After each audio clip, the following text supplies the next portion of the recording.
Kingdom Speak listeners, we're back for another episode. We're going to get into relationships, technology, and all sorts of stuff. Jump on board. Welcome to Kingdom Speak with Pastor Daniel McKillop.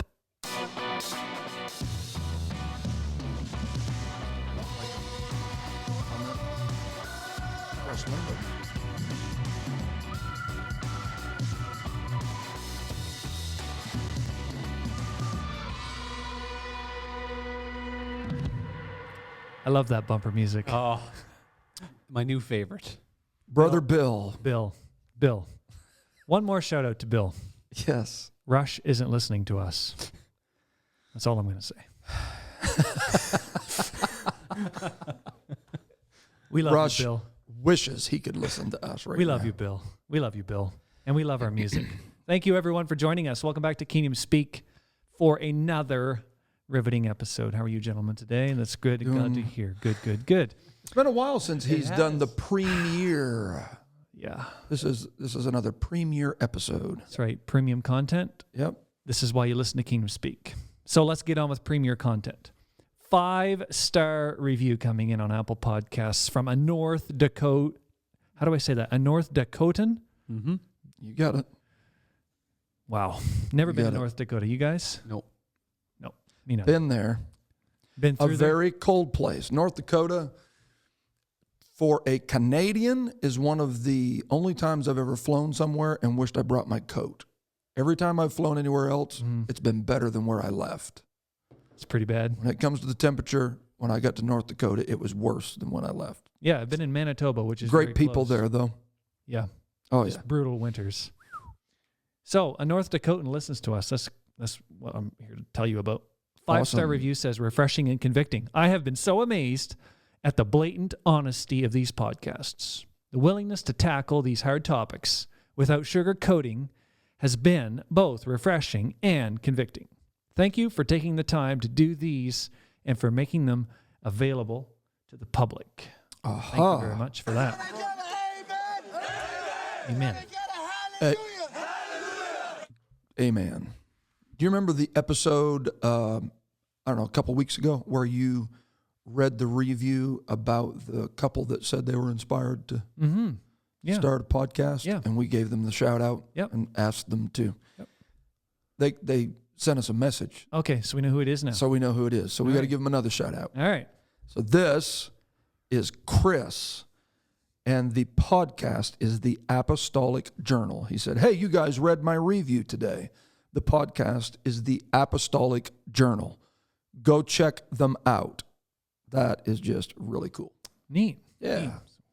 Shout out to you guys. Thank you for creating good content. Yes. So today we're going to talk about connections. Connections. The good, the bad, the ugly. Yeah. Yeah. Wireless, wired, you name You got it. it. You got it. So if you're a technology geek, this might be an episode that you're going to listen to. Maybe. You might disconnect halfway through. How about that? Exactly. You guys get it? I got it. I got it.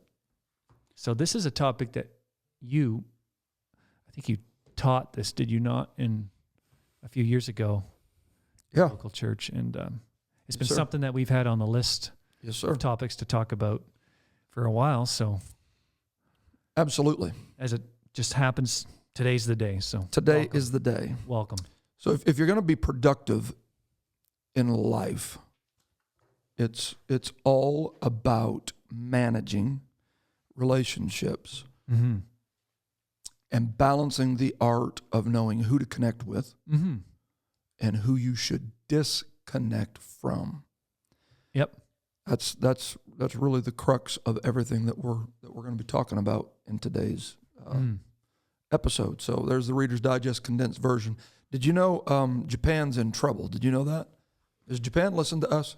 I don't know. There must be one in Japan. that listens. We got to have a shout out from somebody in Japan. I've always wanted to go to Tokyo. Really? Yeah. I've eaten at a few of the restaurants. Not the same thing. Not the same I thing? want to see that skyline at night. Yeah, absolutely. You can get up on that mountain and see it. Yeah. Looks pretty. It's about like Sisson Ridge, Randy. Oh, It'd be about the same. Yeah. Oh, For those of you that are listening, if these guys kind of space out a bit, it's because they've got Paris on the mind. Tokyo on the mind. They are on the way out. By the time you're listening to this, They're going to be like slurping lattes under the Eiffel Tower. Hallelujah. it is going to be beautiful. Hallelujah. See what I'm saying? They're already gone. Come back. You guys remember where we're at right now? Just check. All right, we're about to wrap this thing up. Yeah, would you just close this podcast out so we can leave? Thank you, Yeah. thank you, Pastor, for that Yeah. word. Wow, that was amazing. Yeah. We should do this. Can I again. get a hallelujah? Yeah. Yeah. Yeah. So Japan's in trouble. So Japan's in trouble. They've been in trouble before. They have, yes, they've caused a bit of trouble before. I'm not going to Bible bomb that. Yeah. No. No, that wouldn't be good. No, that No. would be insensitive. Yes, it would. Yes. We would That'd be casting the pearls before the swine. You've been harboring that for a Yeah, while. there we go. Okay. The 2010 consensus for Japan says that there was 128 million people there. They are forecasting the projected consensus for Japan in 2060 to be 87 million people. Mm-hmm. That is a problem that must be addressed. So I'm just looking at the numbers here, and we are approximately, give or take, 40 million people difference. Yeah, Not in the good direction. yeah, over a 50-year span. Whoa. Okay, so if you use the average of a generation being about 40 years, Mm-hmm. then they're losing Oh, man. a pile of people in one generation. What's happening to them? That's what they're after.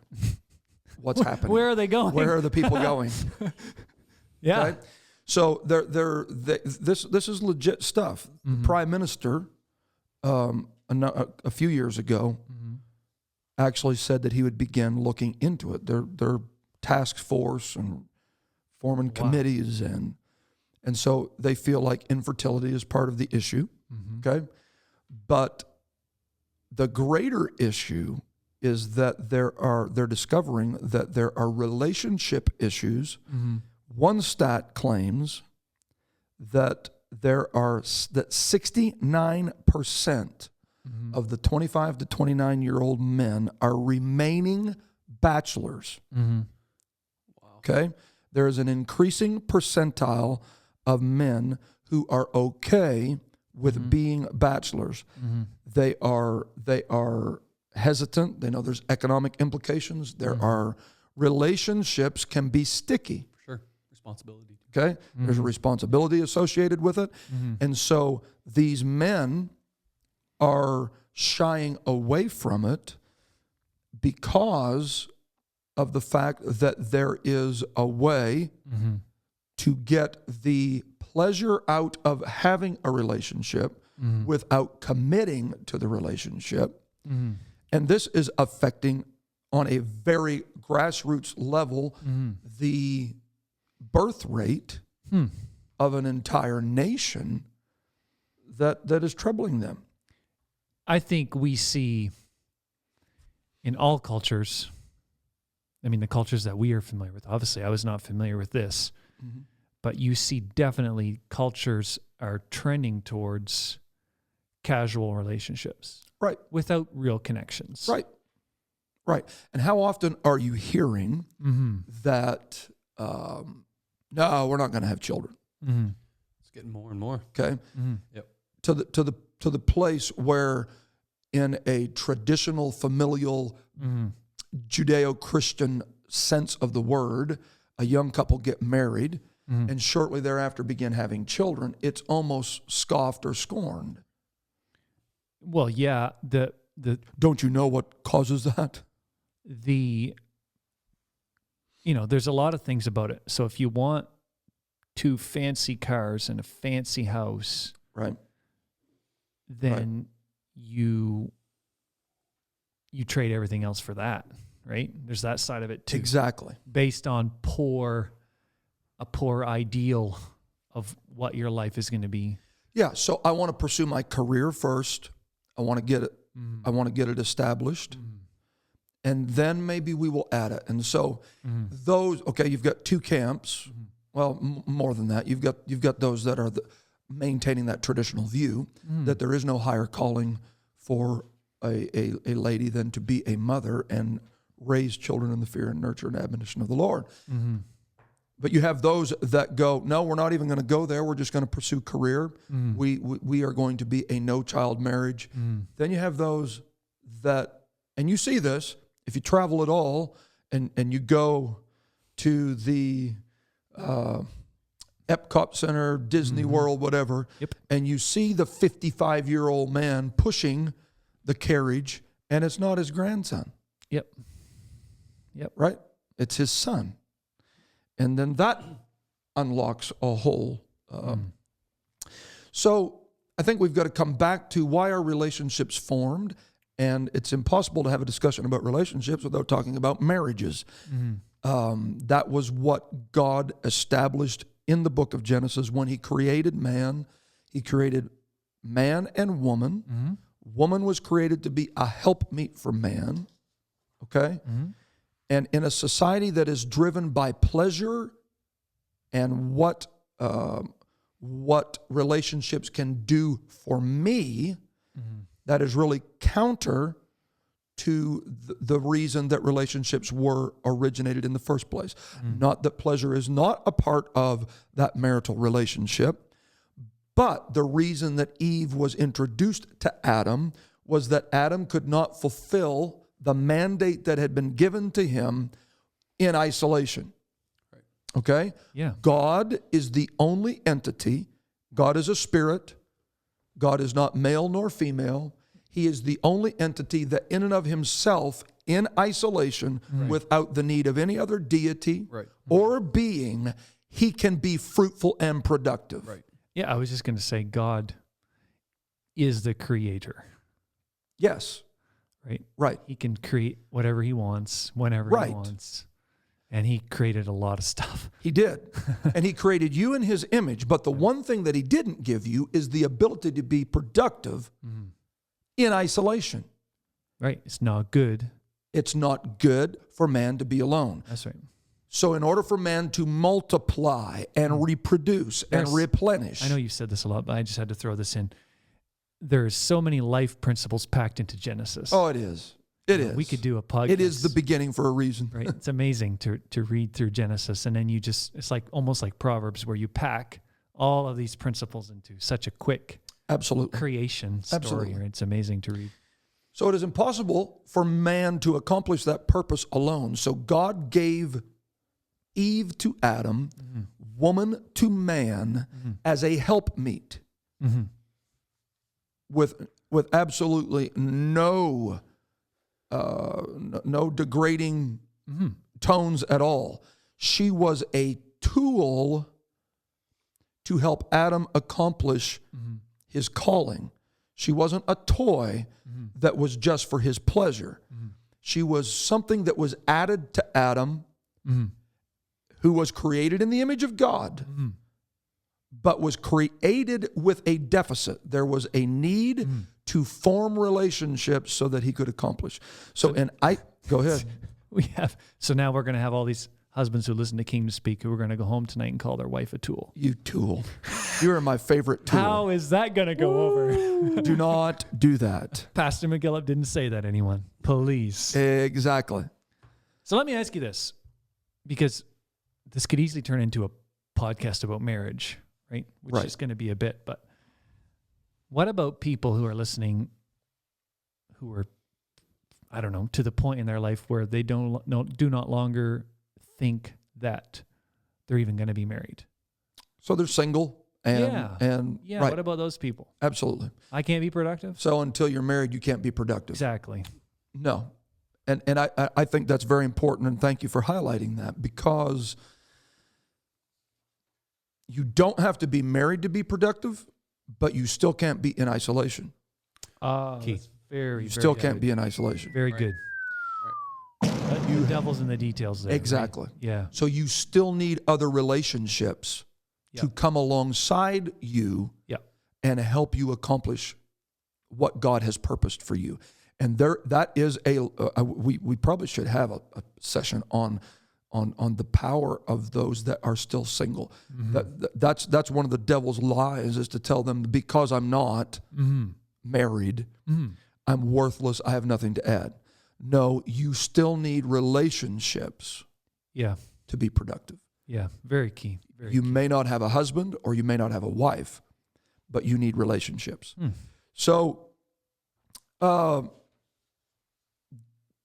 although marriage is not the crux of what we're wanting to talk about here, you can see how, in a very literal sense of the word, you have an entire nation that is grappling with the fact that they have men.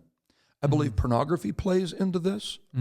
The adult industry, the industry that says it's all about pleasure and it's not about productivity. So take that and lay that as an overview on relationships in general. Relationships need to be about productivity more than pleasure.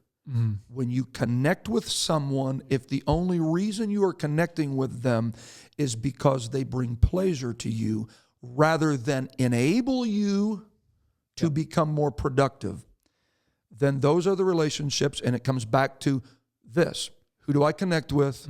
Who do I disconnect from? Yeah, and if I may say this, if all of your friends leave you when the fun runs out, Hey, well said. Good indication that Well said. you didn't have good friends in the beginning. Well said. A real friend is the guy that sticks around. Exactly right. You want people that stick to you, Yes. right? So the idea of being joined together obviously works in marriage. What God hath joined together, let not man put asunder. But then also in relationships, broader than that husband and wife relationship, who I join myself with ultimately becomes who I become identified by. Yeah. Okay? So who you're connected to begins labeling you. Oh, totally. Okay? Yeah, and we could do an entire podcast on friends. Are we trying to get a series out of this? I feel like when we had Pastor Woodward on, and what were we up to, 8 episodes? Yeah, with him? exactly. He's like, that's another podcast. That's another podcast. Exactly. Yeah. Look at 1 Corinthians chapter 6 and verse 15. 1 Corinthians 6:15 says, "Know ye not that your bodies are the members of Christ? Shall I then take the members of Christ and make them the members of an harlot? God forbid.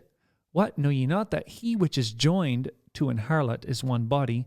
For two, saith he, shall be one flesh. But he that is joined unto the Lord is one spirit." So if you join to a harlot, you are a harlot. You pick up the identity of what you join yourself to. But he that is joined unto the Lord is one spirit. Okay? So although this clearly has the undertones, and he's dealing specifically with becoming intimately connected with a harlot, he's also saying you can't become intimate with God and then go be intimate with a harlot and come back and be intimate with God and go back and be intimate with a harlot, right, without complicating this. Right. What you join yourself to, okay? You just said this, but here's another podcast on this. That's why sexual sins are of such an important nature. Because when you join yourself bodily with something, it's different, okay? And we're just going to leave that there. But what you join yourself to on a relational level, you become. Right. It identifies you. Well, I'm just friends with him, and I've joined myself to him, but, that's not who I am, really. Yeah. I got a bike and a vest, but I'm not in the biker gang. Yes, exactly. Exactly. We've all heard the young guy that just got caught in the wrong crowd. Yes. He just got hanging around the wrong guys. Yes. Yep. Yeah. Okay, so seeing how you brought that up, let's talk about the progression of it, because maybe that guy's listening to us right now. Yeah. Okay? So there is a progression of this in Numbers. Numbers 25 Yep. describes it. Go ahead, beginning at verse 1. And Israel abode in Shittim, And the people began to commit whoredom with the daughters of Moab, and they called the people unto the sacrifices of their God, and the people did eat and bow down to their gods, and Israel joined himself unto Baal Peor. Okay, notice the progression there. Okay. They abode, Mm-hmm. so they joined. then they joined. Mm-hmm. Yeah. Okay? It never starts with intimacy first. Mm-hmm. It starts with association, then it becomes intimate. Yep. So they abode in this place. Now, Shittim is located between Egypt, but it's not in the promised land.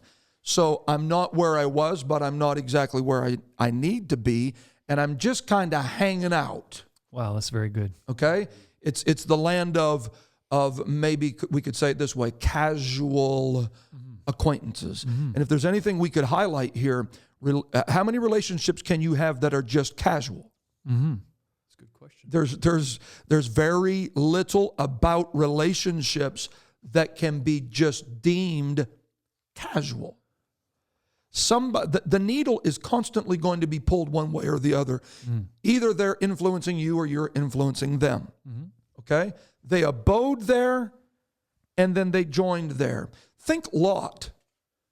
Yep. He's a righteous man. He's a just man. Yep. And he goes to Sodom and Gomorrah and he begins abiding in Sodom and Gomorrah. Mm-hmm. He's vexed by what is taking place there. But I'm telling you, Sodom is winning. Right. Lot is not changing Sodom. Sodom begins changing Lot to the point that when God is getting ready to judge Sodom and Gomorrah, he's going to rain down, brimstone and sulfur and he's annihilating the place. He sends the representatives in to bring Lot out of where he is abiding. Yep. But the problem is he abode there long enough that his children began getting intimate with people there. Yeah. Okay, do you see the progression again? So Lot didn't. Right. But his kids. Yeah. But his kids. But it started affecting Lot's thinking, and this is troubling to me. Because when the men of Sodom in their perverted state showed up at Lot's house because they wanted to join themselves to those righteous messengers that had come to deliver Lot from Sodom, notice Lot's response to this. It baffles me. He doesn't want them becoming intimate with these men. So he offers his daughters. Yeah. Now, kudos to Lot for wanting to defend the messengers from God, but he's still so affected by the perverse thinking of Sodom and Gomorrah that he somehow thinks a solution is, I'm offering my daughters in exchange for protecting them. Wow. Where you abide does begin to affect who you become intimate with and how you think. Okay? So when you come back to this story of them abiding there, their children, as Lot's did, they're not in Egypt, but they're not in the promised land. They begin bonding and becoming intimate with the children of where they abode. It is the responsibility of every God-called pastor. It is the responsibility of every parent raising children. And it is for sure our individual responsibility to ensure that we do not connect to anything that originates from the regions that we find ourselves abiding in. This world is not our home. We better be vexed by what is going on in our world. Oh, man. So we cannot become so connected to our world that we lose the vexation for what is going on in our world. Does Totally. That's what's got to. That's what. And so, the question then becomes, how can you impact the world? Yeah, that's the dilemma that we always face, right? Mm-hmm. Right? Yeah, that's it. Is it possible to impact the world while you're being separate from the world? In the world, not of the world. Exactly. Yeah. Mm-hmm. Let's read Ezra, the 9th chapter. And this kind of reiterates it one more time. Now when these things were done, the princes came to me, saying, the people of Israel and the priests and the Levites have not separated themselves from the people of the lands, So they didn't separate.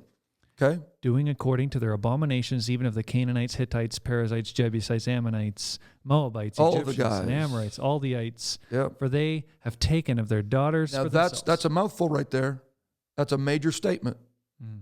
See that? They didn't separate. Mm-hmm. And because they didn't separate, their daughters and sons took Mm-hmm. from the daughters of all of the Perizzites, Jebusites, Ammonites, Moabites, Egyptians, Canaanites, Amorites, all of them. Okay? Mm-hmm. And the holy seed Mm-hmm. has mingled with the people of the lands. Now, as a prophet, he said, I'm rending my garments and I'm plucking the hair off of my head because this is troublesome to me. Mm. This generation of God's people thought that they could mingle and meddle. Now, do you know what that word mingle there is? It means to meddle or fellowship or intermingle with. That seed, the holy seed, mingled. So that's not just of something of sexual nature or intimacy. It is something on a fellowship level. They fellowshipped with the people of the land, and then it went to a taking or becoming intimate with. So once again, reiterating the fact, you're identified by what you join yourself to. Mm-hmm. You are identified by what you join yourself to. So how does the church strike that balance of being in the world, but not of the world, and impacting the world that is around us, but not connecting to the world to the point that the world impacts us? Right. Okay? Yeah. I've thought about this, and I've read about these accounts in Africa where leprosy ran rampant, and they would isolate people. I can go in there as a doctor. Didn't you guys call me a doctor a few episodes ago? Yeah. Can we kill it? Yes, Dr. McKillop, thank you. I could go in there as a doctor and step into a leper colony and treat them Mm-hmm. and leave, and nobody think anything of it. But if I moved in and started living and cohabitating with them, then everybody's going to go, you better watch it. This guy just might have picked something up from them. I think that has to be the approach of the church with the world that we're in. We have got to be able to go in and administer the gospel without cohabitating with those that we're trying to reach. Does that make sense? Yep. I think another good example to use is the Good Samaritan, where we saw guys walk by and not make a connection with the dude laying in the ditch. Yes. But there was a guy who Yes. got his hands dirty, Yes. made a connection, right? Healed him up, Yes. right? You're right though. There's that dilemma of, man, how far is too far? Okay, maybe we could say it this way. We've got to learn how to help the world we're in without hurting ourselves. Yeah. Very, very well said. Yep. Very, very well said. Okay? And that's somewhere where you gotta talk to your pastor about it. You gotta, well, I'm trying to be friends. I'm trying to win. That's good. That's good. You need to help as much as you can without hurting yourself in the process. Mm-hmm. Okay? So this comes back again to learning the delicate art and balance of being connected to the right people and disconnecting from those that are hurting you. Mm-hmm. If you haven't heard our episodes with Pastor Ed Snyder, he has a great section in I think the second episode, where he talks Toxic about relationships. toxic relationships. Absolutely. Right? So Absolutely. even moving away from just the spiritual stuff, it's that same thing of, man, Right. when this relationship is not a net positive, Right. if I keep holding on to this, I'm just going to lose ground. Right. Okay. And so you say, well, why are you talking about this on Kingdom Speak? What real to life impact does what you're talking about have on me? It's because our society has evolved into one of the most connected societies, I think, in the history of humanity. Sure. Well, we can bring technology into this discussion, right? Well, it has to be brought into it.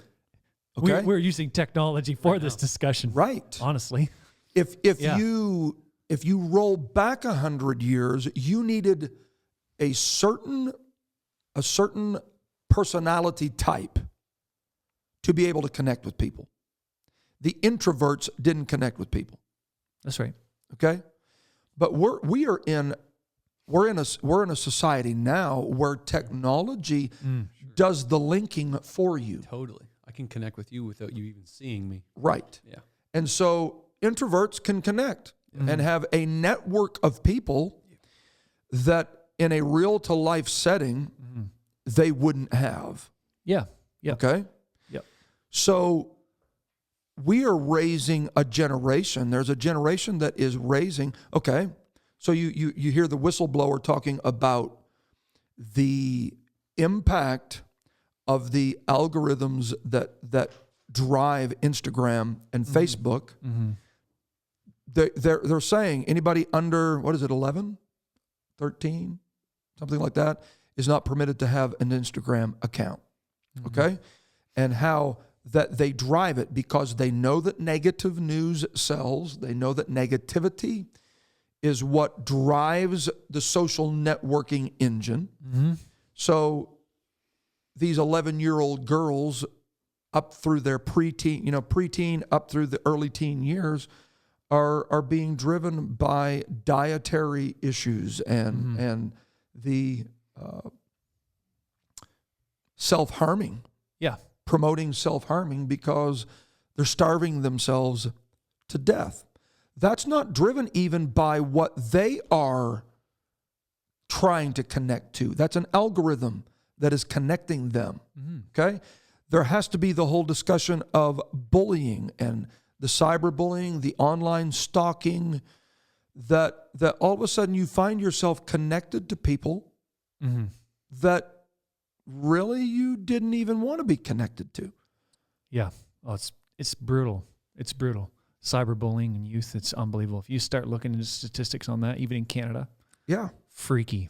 Yeah. How bad it is. So why do you have your account just open? So that anybody can connect to you. Exactly. You are worth more than that. Totally. Okay? You got to manage your connections. You've got to manage that. Yep. You've got to say, nope. Nope. No. Google is tracking everything that we're searching, and then it's feeding us the constant narrative of, oh, you guys wanted to go to Paris. So everything else that you see is now Eiffel Towers and little French cafes. Yep. Right?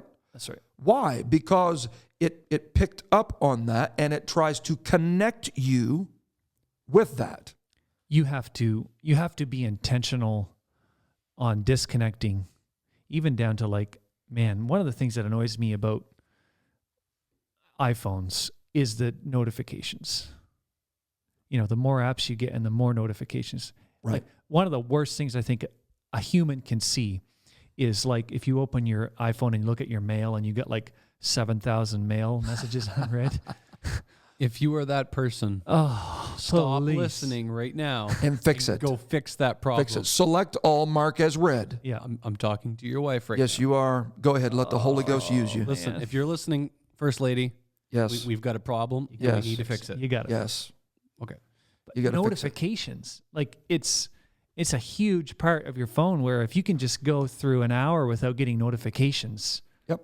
Because it's like on you all the time. It's just right. on you, right? Right. So if you literally say, okay, well, I'm going to go study or I'm going to go pray. So, you got to take that thing and like put it in a different room. You do.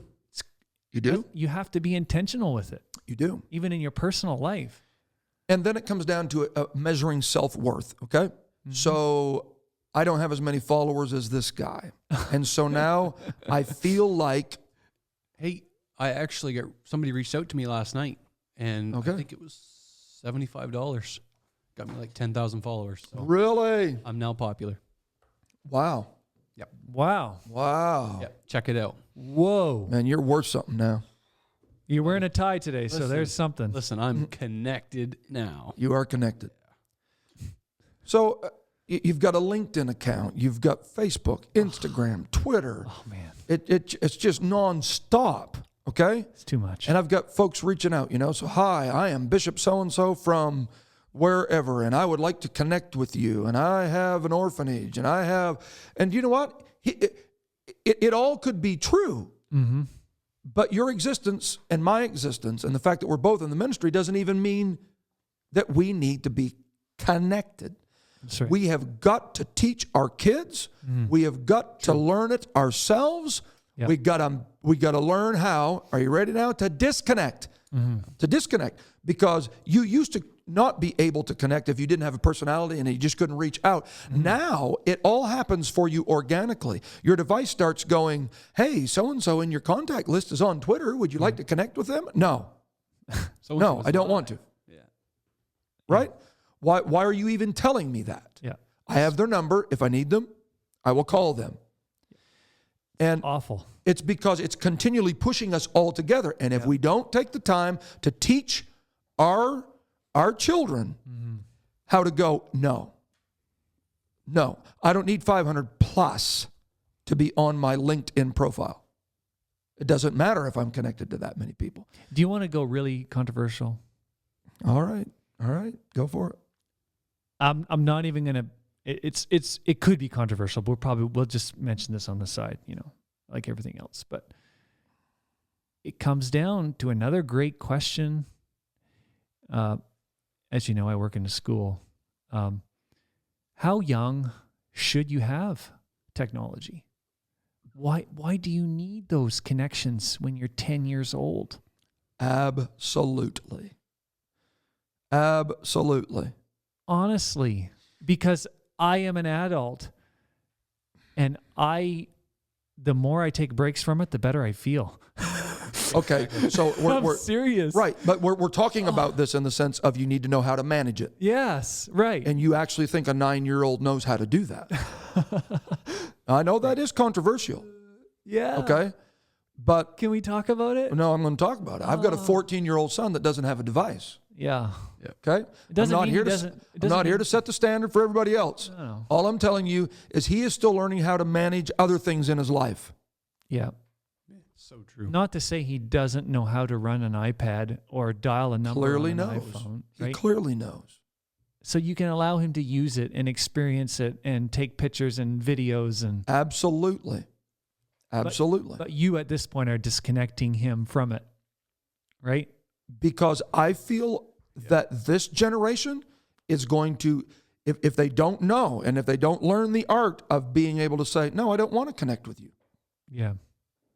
Then they're going to be overrun. Do you know that my son's never been cyberbullied? Well, yeah.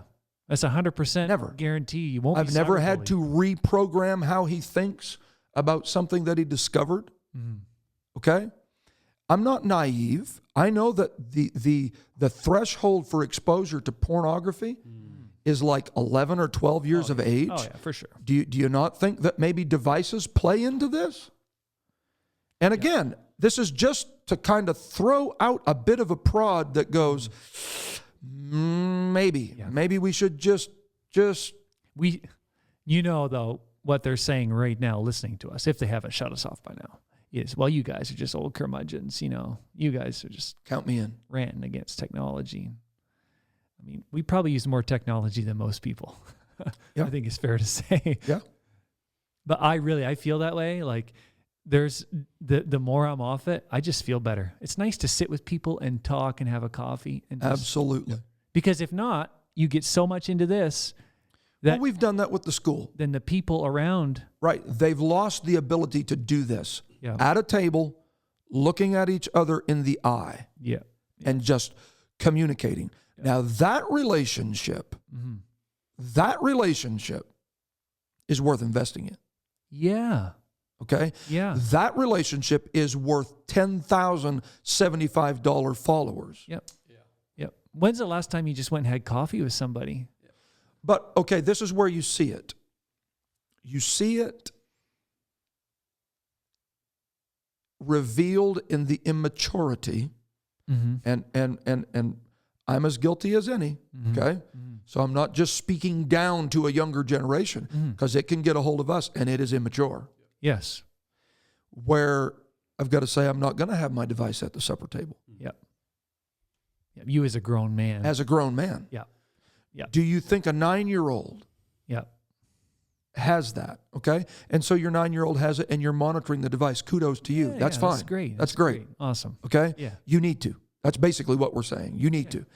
Because even as adults, we have by and large lost the ability to manage connections. For sure. And it's not just us that says this stuff. If you just look at digital detox, there's guys who are making huge careers out of going around. Yes. I mean, they use technology to push out their message, but it's like, there are some guys that say, like, go for 6 weeks without using a device. Yep. Have you read How to Break Up with Your iPhone? No, you actually told me about that. Yeah. It's a good book about, I mean, this, like, go on vacation and go on vacation. Because everything about that device is to get you to as connected as possible with as many people as possible so that they can learn as much about us as possible. Yeah. Think about it. We volunteer our information to them. We give them when we were married, when our birth dates. We give them our favorite restaurants. We let them know. They can check it all. Okay? At some point, it's just okay. And we've got to realize this. It's just okay to say no.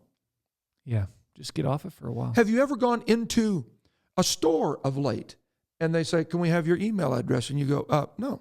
I do it all the time. No. And they look at you like you've lost your mind. Yeah, no, I don't want it. Why do I want you to have my email address? Oh, we need it for the receipt. No, you don't. You just let me buy it. Yeah. And I'm going to go out. I don't want your propaganda. I don't want to be connected to you. Yeah. I don't want 16 emails a day about candles. Yes. I don't want it. Exactly.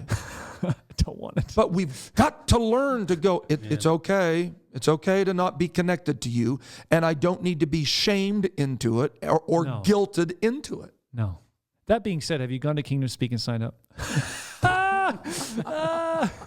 Listen to us. Yes. Hey, we don't have an email campaign, so you're fine. Yeah, we don't spam anyone. Yes. It's premium content only. KingdomSpeak.ca is a great spot, by the way. We don't push this enough because we're probably too paranoid of being those people. But get on KingdomSpeak.ca and join the discussion.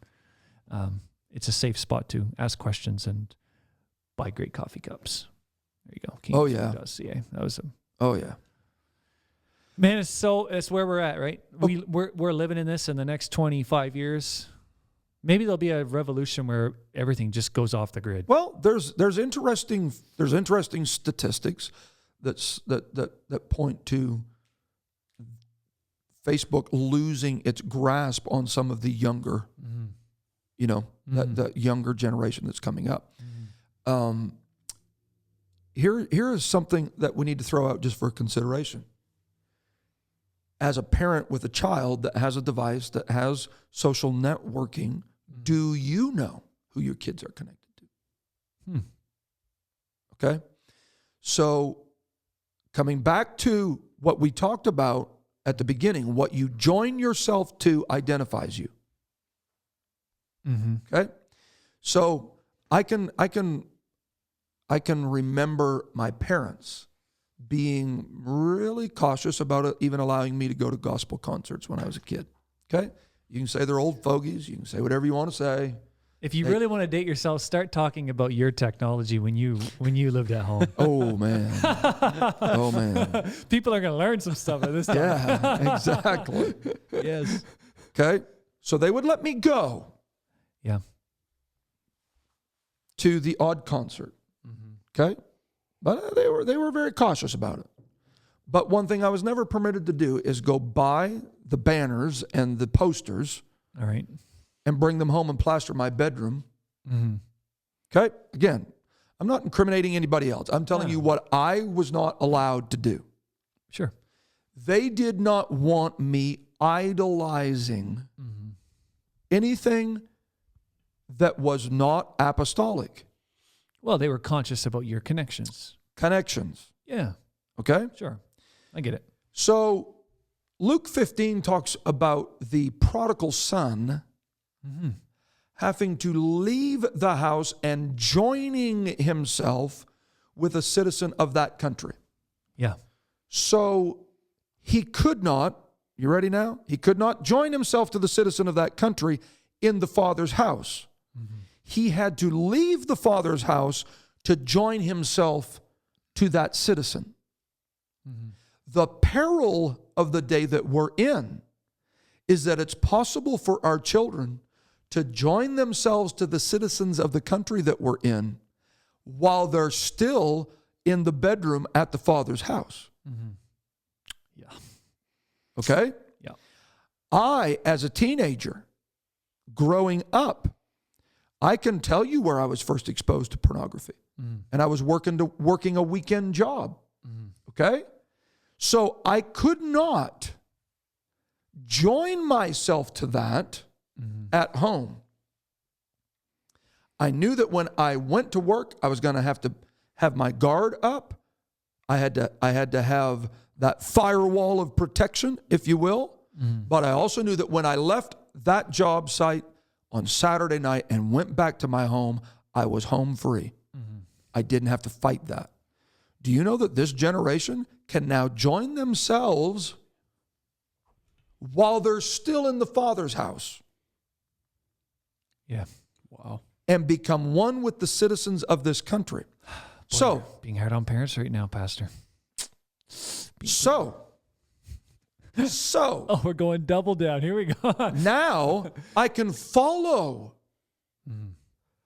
that group that I went and heard, and my parents wouldn't let me hang their posters on the wall, but now I can follow them. And I know what they're doing every hour of every day. And I can very easily begin to idolize the success of the citizens of this country. Now, that's one thing if it's your favorite gospel group. But what happens if Johnny begins idolizing mainstream fashion kings and queens? Yeah, man.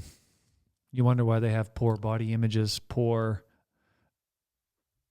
definitions of what success is, poor morals. Why is he speaking that way? Where'd that attitude come from? Wow. Why is he responding this way? Why is he wanting to wear that? And why is he refusing to wear this?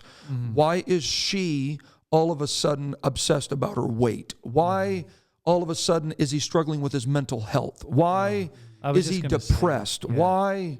Yeah, the decline of mental health in youth is tied 100% to that stuff. Right. 100%. He feels worthless. Oh, man. Do you know that he could be being bullied? Do you know that someone could be dropping stuff in his inbox? Terrible. Okay? Because he's still in the Father's house, we think he's safe. But those connections and the tentacles of those connections can reach into the most intimate spaces of our apostolic homes now, and it can begin affecting our children.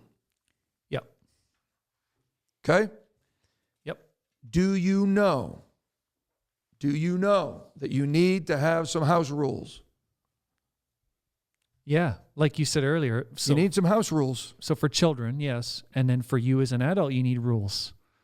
Yes. Like you said, a very simple one. Don't bring the phone to the table. Yes. The average age that a child sees internet pornography is 11. Is that it? There you go. Okay, so the two things are this. You need to learn to control who you connect with. Okay? Why are you following the pop star? Why are you following the most recent episodes of whatever? So you may not sit down and watch the movie, and you may resist the lure of Hollywood, but you're following them on social media and watching it 60 seconds at a reel at a time. And all of a sudden, it's affecting you. What you're exposing yourself to is affecting you. You're abiding there, and now you're joining yourself to them. And it's identifying you. It's tweaking how you think. All of a sudden, you are Lot standing at the door negotiating with your children. I can vouch for this because my wife follows DIYers. What is that? Do-it-yourselfers. Okay? So this is real. This is a real... Are you sure you're going here? I'm calling her out. Okay. In front of Pastor McKelvin and everybody. Ouch. Ouch. So if I'm sitting with my wife and we, I would use the term vegging. So if we're both on our phones and she opens up her social media, it's literally probably women her age with skill saws and jab saws, and they're building furniture and they are remodeling bathrooms. Yep. And these people are putting content out, and my wife is really into this stuff.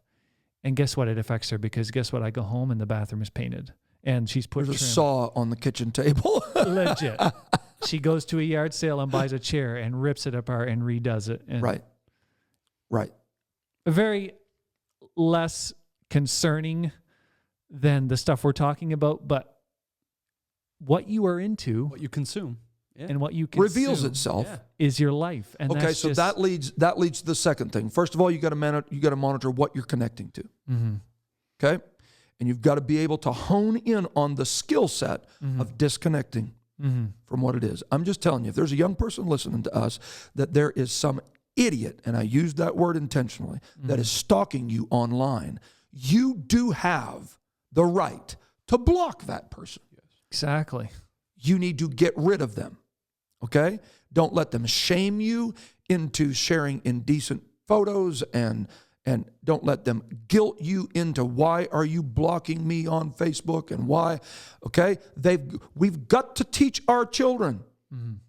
And the reality is we've got to learn it ourselves. It is okay to disconnect from toxic relationships in real life and social networking. So that's the first thing. The second thing is we have got to monitor how connected we are going to stay with people that are okay to be connected with. Ah, very good. Yeah. Okay? Yeah. You got to pull your foot from your neighbor's door. Yeah. I don't need to know every time you baked cinnamon buns. Really, just bake the cinnamon buns and drop them off at my house. I'll taste them. Yes. Okay? I mean, there's these people that day after day after day after day after day, they just update every little thing that they've ever done in their life. I really don't care that you just brushed your teeth. Yeah. So it's disconnecting from the people that you shouldn't be disconnected from, and it's monitoring how open that you need to be with those that really it is okay. So you got to have some house rules. Yeah. You got to set some things down. It is okay to have a meal without your device at the table. Yeah. Okay? I don't think that your children need devices in their rooms. I think, and you can set the age threshold for that, but that's just have a discussion about it. Set some house rules down and say, we're not going to do this any more than this. We're not going to play games any longer than this. We're not going to do, I went in, okay, I got a picture of this. I'm not sharing it. But I went in the other day to wake up my son, who I've already told you doesn't have a device. And he'd fallen asleep the night before. And his Bible was on his pillow and a book was on his pillow. Wow. Not an iPhone. Wow. Not an iPad. Okay? He's 14 years of age and he fell asleep either reading one or the other. Do you know that that's still okay? He didn't fall asleep playing Angry Birds, recording TikTok videos. He did. Okay? That doesn't mean he doesn't play it. We have a device that he uses and we monitor his time. You just need some house rules. Just set it down and go, you're not going to be connected to that many people. You're not, no, you're not. You're it's okay. Just let dad and mom help you with this. So I just have to say, you've been on quite a rant, and we're almost out of time. We really are. Yeah, a rant. Just saying. It's been quite a rant.